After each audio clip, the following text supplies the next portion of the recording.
Afternoon, नमस्कार, बहुत बहुत स्वागत है। मैं हूं अमित सिंह, आप देख रहे हैं afternoon prime time India news पर।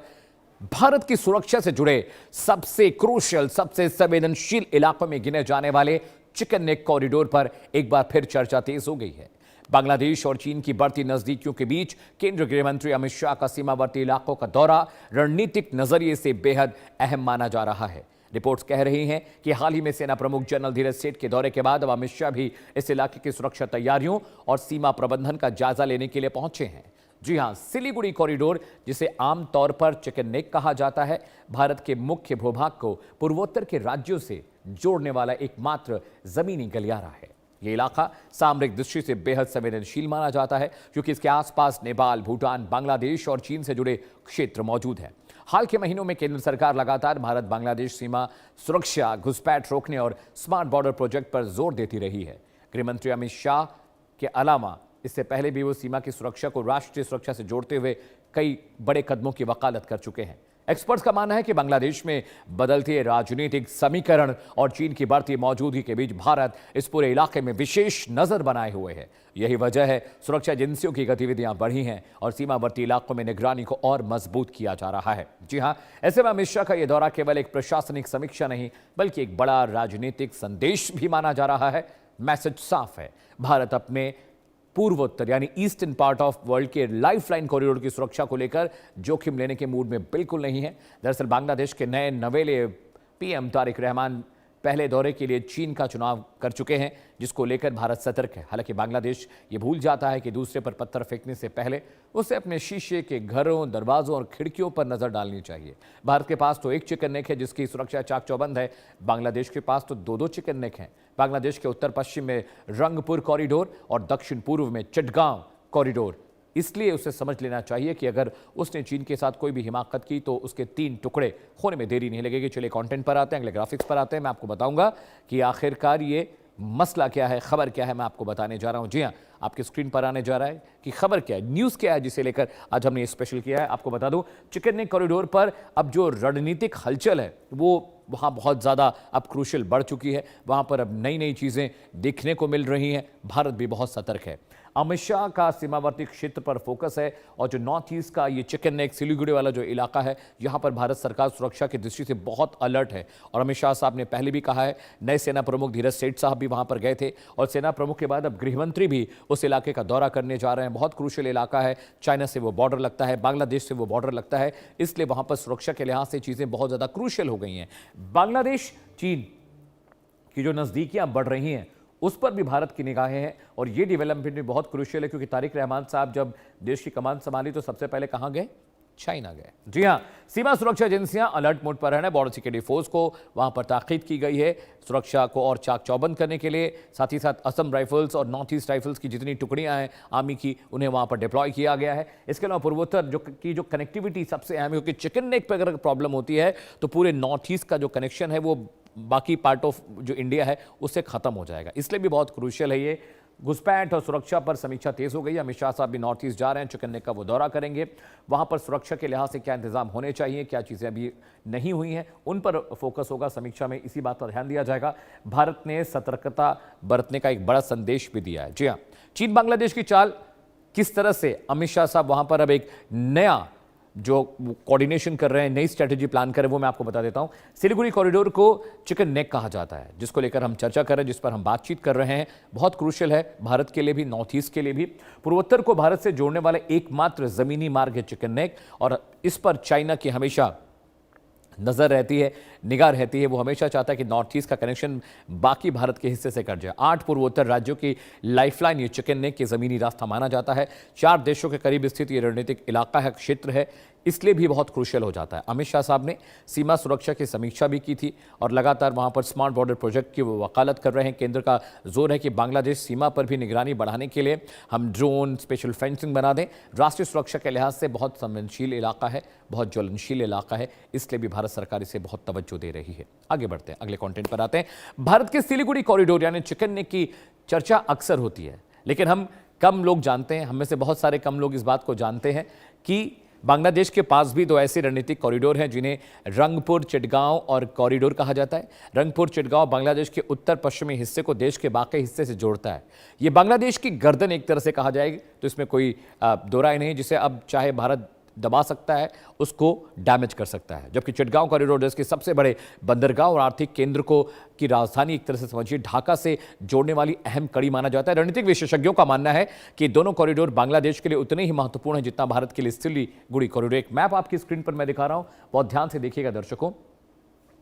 ये चिटगांव पोर्ट है, ये बहुत क्रूशियल है, ये बहुत क्रूशियल है। यहाँ पर भी भारत के लिए, अगर भारत चाहे तो बांग्लादेश को यहाँ से भी वो ब्लॉक कर सकता है। इसके अलावा आप ये देखिए, रंगपुर जो कॉरिडोर है, चिकन नेक 1 जो मैं आपको ऊपर दिखा रहा हूँ, ये देखिए, ये भी बहुत क्रूशियल इलाका है जहाँ से हम बांग्लादेश को कंट्रोल कर सकते हैं, क्योंकि हमारा चिकन नेक जो है वो 8 राज्यों को भारत के बाकी हिस्से से जोड़ता है। लेकिन अगर भारत को ये लग रहा है कि वहां पर बहुत ज़रूरी है सुरक्षा व्यवस्था को और बेहतर करना, तो वहां पर काम हो भी रहा है। स्पेशल बॉर्डर फेंसिंग की बात भी हम कर रहे हैं, ड्रोन से निगरानियां भी हो रही हैं, बीएसएफ की टुकड़ी को वहां डिप्लॉय किया गया। इसके अलावा आप अगर देखें तो चाइना हमेशा से उसकी आंखें चिकन नेक कॉरिडोर पर रहती हैं और इसीलिए ये कहा जाता है कि अगर बांग्लादेश कोई हरकत करेगा तो भारत के पास भी उसके दो बहुत क्रूशियल नब्ज हमारे पास है जो हम दबा सकते हैं। जी हाँ, दो खास मेहमान मेरे साथ जुड़ रहे हैं। कैप्टन श्याम कुमार हैं, पूर्व भारतीय नौसेना के अधिकारी हैं, बहुत बहुत स्वागत है आपका।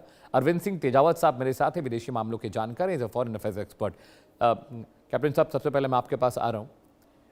चिकन नेक कहने को तो एक छोटा सा रास्ता है, कुछ किलोमीटर्स का, भारत को नॉर्थ ईस्ट से जोड़ता है, लेकिन आप तो सर सेना में आप तो रहे हैं, आप तो नौसेना में रहे हैं, आपको तो सब कुछ पता है। पिछले 40 साल से 30 साल से चाइना उसको कंक्योर करने की कोशिश करता रहा है, उसे डिस्टर्ब करने की कोशिश करता रहा है। लेकिन अब जब नई सरकार आई है, प्रधानमंत्री नरेंद्र मोदी की सरकार आई है, तो नॉर्थ ईस्ट पर फोकस ज्यादा गया है।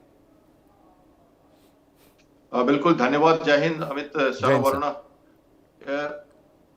हॉर्मुज की बात करते करते हम दूसरे चोक पॉइंट पे आ जाते हैं। आज सिलीगुड़ी कॉरिडोर एक ज्योग्राफिकल चोक पॉइंट है। जी सर। वैसा ही चोक पॉइंट जहाँ की आप समझ सकते हो बॉटल नेक होना, और 22 किलोमीटर का कॉरिडोर, जैसे कि वो 36 किलोमीटर का स्टेट ऑफ हॉर्मुज जिसमें पूरा विश्व प्रभावित है। हाँ। आज मैं उसी से तुलना कर दूं सीधी सीधी कि एक ज्योग्राफिकल चोक पॉइंट है और वो ओशनिक चोक पॉइंट है। दोनों चोक पॉइंट हैं। ऐसे कई चोक पॉइंट है रशिया में, यूक्रेन से लेके कालिनिंग्राड तक जाने के लिए एक चोक पॉइंट है। बड़ा मुश्किल है, वो छोटा सा कॉरिडोर है जिस पर नजर रहती है पोलैंड की, और बेलारूस उसमें मदद करता है। ये सारी वर्ल्ड की चीजें हैं। बॉस्फोरस के डार्डेनल्स हुआ टर्की के, मलक्का स्टेट भी आप ले सकते हैं for example sir, Malacca state also. जी, मलक्का स्टेट तो खैर ओसेनिक है ही। मैं ज्योग्राफिकल चेक पॉइंट के एग्जांपल्स दे रहा हूं। जो मैंने बताया आपको कि ये कालिनिंग्राड जो उनका एक्सक्लेव है रशिया का, वो घिरा हुआ एक तरह से, बाहर है रशिया के वो, और उसको बहुत बड़ा बेस है, भारतीय नौसेना के लिए बहुत इंपॉर्टेंट है। उसी तरह ये हर देश अपनी चोक पॉइंट्स को समझता है। तो हम सिलीगुड़ी कॉरिडोर की 22 किलोमीटर की इस ज्योग्राफिकल स्ट्रेटेजिक लोकेशन को समझते हैं और लगातार इस पर हम लगातार काम करने की कोशिश कर रहे हैं। यस, बांग्लादेश में जो हलचल हुई है, पॉलिटिकल टेंशन हुई है, जो ठंडे पानी में जो थोड़ी सी हलचल सडनली हो गई, हसीना जी यही है, आज न कल वापस जाएंगी, मुझे पूरी उम्मीद है। पर ये सरकार अभी जो आई हुई है, थोड़ा चाइना की तरफ जाके कुछ बात करके आ गई है। मोंगला चटगांव को ये देंगे, वो देंगे, इकोनॉमिक कॉरिडोर बना देंगे, 14 पॉइंट लंबा एजेंडा लेके आ गई। प्रोटोकॉल तोड़ के सबसे पहले वहां के प्रधानमंत्री ने चाइना की विजिट की, जबकि उन्हें भारत आना चाहिए था। रेडिकल फोर्सेस, आईएसआई का प्रभुत्व और जो पुरानी बातें हैं वहां पर 2 साल से जो चल रही हैं, वो सब दिखावे के रूप में आगे आई हैं। पहली बार नहीं है कि बांग्लादेश इस तरह की घटनाएं कर रहा है। मैंने पहले उसको डील कर दूं कि घबराने की जरूरत नहीं है। बांग्लादेश को हमने बनाया है और वो कई सारी चीजें पहले कर चुका है। हमने सबको काउंटर मेजर करते हुए, जितनी पुरानी सरकारें आई हैं उनसे फाइनली हमने मजबूती के साथ कंधा मिला के कोएग्जिस्टेंस में अपने आप को बरकरार रखा है साउथ एशिया में। बात करें कॉरिडोर की, स्ट्रेटेजिक है, तो हमने अल्टरनेट रूट्स भी ढूंढ लिए हैं।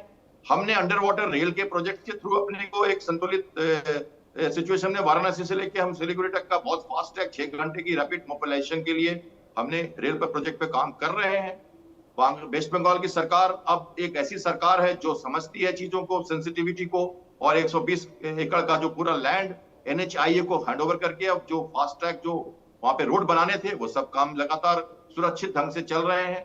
3 से 4 मिलिट्री के बड़े बेसिस, अगर आप देखो जनरल सेठ की विजिट, तो वो सुखना में गए, और वो गजराज का जो कोर है, उनका जो दूसरा कोर है उसको भी उन्होंने देखा, और उसके साथ साथ बेंगो डीबी में भी गए। वो एक चौथे मिलिट्री बेस की भी स्थापना की कोशिश, चाहे वो नॉर्थ हमारे भारत की तरफ हो या आसाम की तरफ, दोनों तरफ से हम उसको पकड़ना है।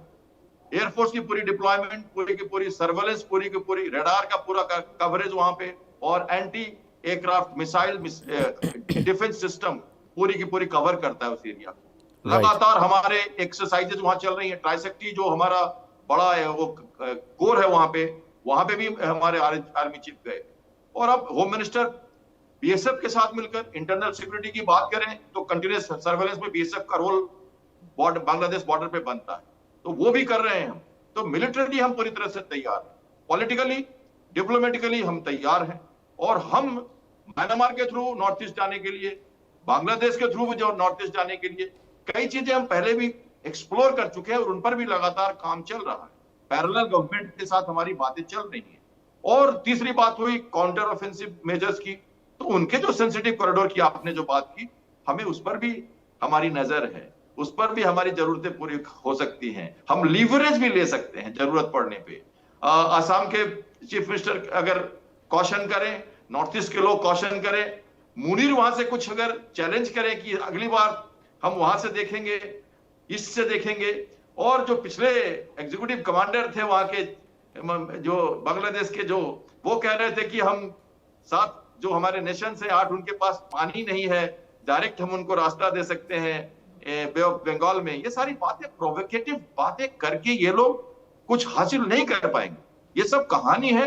भारत सरकार शेख हसीना को ऐसे ही नहीं शरण दे चुकी है, और बांग्लादेश के लोग, वहां के लोग चाहते हैं शांतिपूर्वक रहना। तो ये टेम्पररी बातें, बिल्कुल टेम्पररी बातें हैं, इन पर कुछ नहीं होने वाला। चाइना चाहे तेस्ता नदी में आके एक्सकवेशन की ट्रीटी कर ले, अपनी टेक्निकलिटी दिखा के वहां पे वो जमावड़ा बनाने की कोशिश करे, सर्वेलेंस दिखाने की कोशिश करे, लेकिन ये नहीं हो सकता। ऑलराइट सर, भूटान है उधर, और सिलीगुड़ी कॉरिडोर प्रोटेक्टेड रहेगा।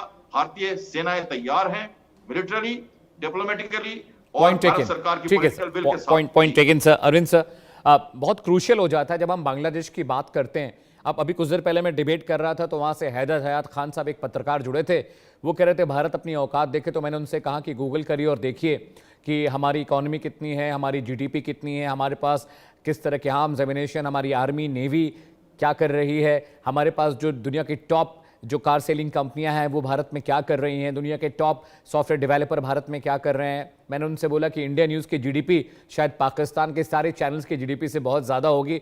तो अब औकात, हैसियत और जीडीपी की तो बात मत ही करिए, आधे पाकिस्तान की जीडीपी जितनी है, मैं उम्मीद करता हूँ सर कि मेरे ग्रुप की जीडीपी उतनी है जितनी आधे पाकिस्तान की लिविंग जीडीपी होगी, इसमें कोई शक नहीं है।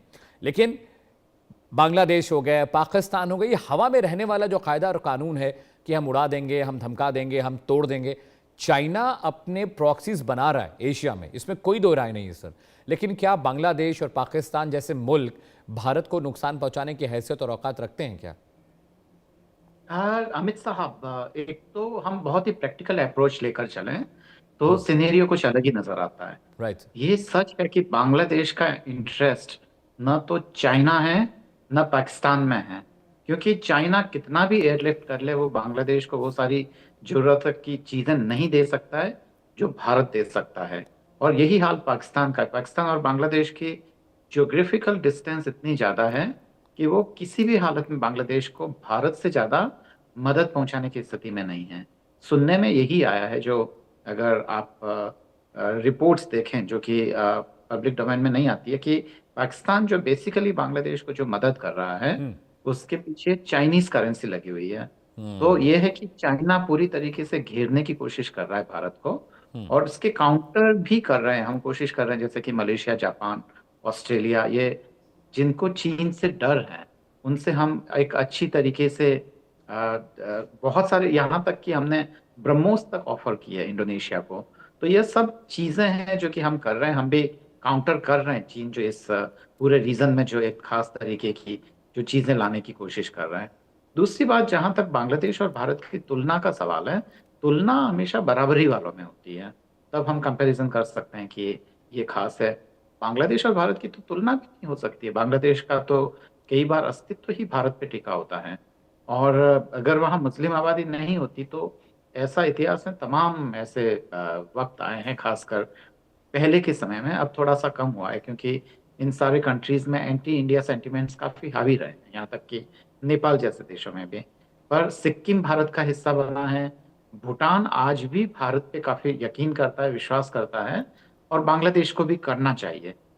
अगर यह सब होने के बावजूद, और शेख हसीना जी के समय लगभग लगभग हम इस मुकाम पर पहुंच गए थे कि हम ये ट्रीटी साइन करने वाले थे कि बांग्लादेश के बीच से रास्ता होकर हम नॉर्थ ईस्ट के जितने भी जो सेवन सिस्टर स्टेट हैं उनमें हम सामान पहुंचाने वाले थे। बांग्लादेश को इससे फायदा होने वाला था, और फायदा ये होने वाला था कि उसको जो टोल का पैसा है वो मिलता भारत की तरफ से अच्छा खासा। ये अगर हम नहीं समझा पा रहे हैं बांग्लादेश को, और बांग्लादेश आत्मघाती कदम उठा रहा है कि वह चीन से हथियार ले रहा है, वहां से फाइटर जेट्स लेने के लिए प्लानिंग कर रहा है, तो ये सब बांग्लादेश की जीडीपी बढ़ाने के लिए, यहाँ के डेवलपमेंट में बिल्कुल भी वो मददगार साबित नहीं हो रहे हैं। तो कहीं ना कहीं हमें बांग्लादेश को ये कन्विंस करना पड़ेगा कि देखिए, भारत के साथ रहने में आपका हित है, ना कि चीन के साथ रहने में। वह केवल नुकसान ही पहुंचा पाएगा। तो यह चीज अगर हम बांग्लादेश को कन्विंस कर लेते हैं तो यह हो जाएगा। पर बांग्लादेश में एक खास इनसिक्योरिटी है। बांग्लादेश जो इनसिक्योरिटी ये पाले बैठा है कि भारत कहीं उसको निगल न जाए, या भारत उसके हितों को नुकसान न पहुंचा जाए। और खासकर ये तब हुआ था जब जमाते इस्लामी सपोर्टेड जो यूनुस साहब की सरकार थी, तो और उसके खिलाफ खासकर हमारे बहुत सारे लोग जो भारत में बैठे हुए थे, जो कि बहुत ही इतने डिप्लोमेटिकली मैच्योर नहीं थे, तो वो ये स्टेटमेंट दे रहे थे कि बांग्लादेश की हैसियत क्या है, वो क्या है। तो इससे क्या है कि वहाँ एक खास तरीके की इनसिक्योरिटी पनपती है, और उसी इनसिक्योरिटी का इस्तेमाल है वो चीन कर रहा है। तो अगर डिप्लोमेसी का नाम ही यही है कि अगर आप उनकी इनसिक्योरिटी को समझ के ये कन्विंस कर लेते हैं कि भारत से आपको जो चाहेगा वो मिलेगा, भारत के साथ रहिए, तो मुझे लगता है कि इसमें दोनों ही देशों का हित है। अमित ऑलराइट, साहब। Alright, Arvind ji please stay with me. Sir, एक बहुत क्रूशियल बात ये भी है कि जैसा कि अरविंद सर कह भी रहे हैं कि भाई बांग्लादेश को हम काउंट भी क्यों करते हैं, क्योंकि वहाँ की बिजली, वहाँ का फूड ग्रेन, वहाँ के मेन्योज, बहुत सारी चीज़ें भारत से जाती है। अगर भारत सप्लाई रोक देगा, और बहुत सारी इंपॉर्टेंट मेडिसिन है सर जो भारत से बांग्लादेश में जाती हैं हर 15 दिन पे, 20 दिन पे, तो हम अगर उनकी गर्दन दबाना चाहें तो हमें तो ज़मीन पे उतरने की ज़रूरत नहीं है। हम सैंक्शन लगाने शुरू कर दें तो वैसे ही जो बांग्लादेश है उसके मुंह में खून आ जाएगा। लेकिन उसको ये लगता है कि चाइना और पाकिस्तान उसके साथ खड़े हैं, तो जो मदद, जो इश्यूज उसके साथ, भारत के साथ जो उसके अच्छे चल रहे हैं, वो चाइना और पाकिस्तान से भी उसको मिल सकता है। आपको लगता है क्या अगर हम सैंक्शन लगा दें बांग्लादेश पे तो बहुत दिन तक सर्वाइव कर पाएगा वो चाइना और पाकिस्तान की मदद से? देखिए, ऐसा है कि ये जरूरी नहीं कि भारत सैंक्शन लगा के कोरेसिव मेजर्स करे। शायद भारत इस हिसाब से बांग्लादेश को ट्रीट नहीं करेगा। मेरा यह मानना है कि भारत उनका बड़ा भाई है। किसी एक मुद्दे के तहत, एक सिद्धांत के तहत, कुछ हितों को साधने के लिए, वहां की सुरक्षा के लिए हमने बांग्लादेश को बनाया, इस पाकिस्तान से अलग कराया। हमने बड़ी मेहनत की उसके ऊपर, और हम चाहते हैं कि ये छोटे भाई की तरह सुरक्षित कोएग्जिस्ट करें। और इसलिए चाहे वो इतना ज्यादा हमारे साथ एक दूसरे के साथ संबंध गाढ़े हैं, ट्रेड, कमर्स, कल्चरल और सब कुछ कह सकते हैं जैसे आपने बताया, तो एक तरह से वो फ्री ट्रेडिंग की तरह देश नेपाल की तरह वो एक्चुअली होना चाहिए आज न कल, तभी बांग्लादेश की प्रॉस्पेरिटी। और ज्योग्राफिकल लोकेशन के कारण बांग्लादेश को ये कोई भी हिसाब से चाइना या पाकिस्तान या कोई भी, म्यांमार कुछ खास कर नहीं सकता। तो कोई देश है नहीं जो वहां आके उसको मदद करे फिजिकली, और यहाँ पर भारत का रोल बड़ा बनता है। तो ये आप देखो, अगर ज्योग्राफिकल लोकेशन देखें हम, रिक्वायरमेंट देखें हम, कल्चरल इंटीग्रेशन हम देखें, और हिस्ट्री देखें हम, ये तो भारत ही था। तो भारत ही था। कहीं ना कहीं इसको समझना होगा कि आखिर दूसरे जगह के लोग आके अपने आप को इंटीग्रेट नहीं कर सकते। डेप्थ ट्रैपिंग में लाके चाइना उसे छेड़ सकता है, लेकिन फिर उसे हटना ही पड़ेगा, जैसा कई जगह से हो चुका है। चाहे वो हम्बनतोता में जा रहा हो, चाहे वो जिबूती में जा रहा हो, चाहे वो बांग्लादेश के मोंगला और चटगांव की बात कर रहा हो, पोको आइलैंड पे आके बैठा हो, या म्यांमार पे अपना आधिपत्य जमाना चाहता हो, चलता नहीं है चाइना का बहुत दिन तक। जी ठीक है अरविंद सर, मेरे पास आखिरी के 2 मिनट बचे हुए हैं। एक चीज़ मैं समझना चाह रहा था डिप्लोमेटिक रिलेशंस के लिहाज से। बांग्लादेश के नए नवेले जब प्रधानमंत्री नियुक्त थे, शपथ ग्रहण की, तो चाइना गए। भारत इन तमाम कम्युनिकेशन को देख रहा था। वहाँ पर जब हिंदुओं पर हमले हो रहे थे तो MEA ने इस बारे में बहुत सारी प्रतिक्रिया भी दी, बहुत सारी बातें भी कही। लेकिन मुझे एक शिकायत ये रही और मुझे हमेशा मेरे जहन में ये सवाल आता था, क्या बांग्लादेश के खिलाफ भी हम स्ट्रिक्ट डिप्लोमेटिक कम्युनिकेशन नहीं कर सकते थे? थोड़ी सख्ती अगर हम करते तो क्या चला जाता? सख्ती करने पे वही इनसिक्योरिटी पनपती है और उसी इनसिक्योरिटी का इस्तेमाल हमारे पड़ोसी कर रहे हैं, खासकर चीन।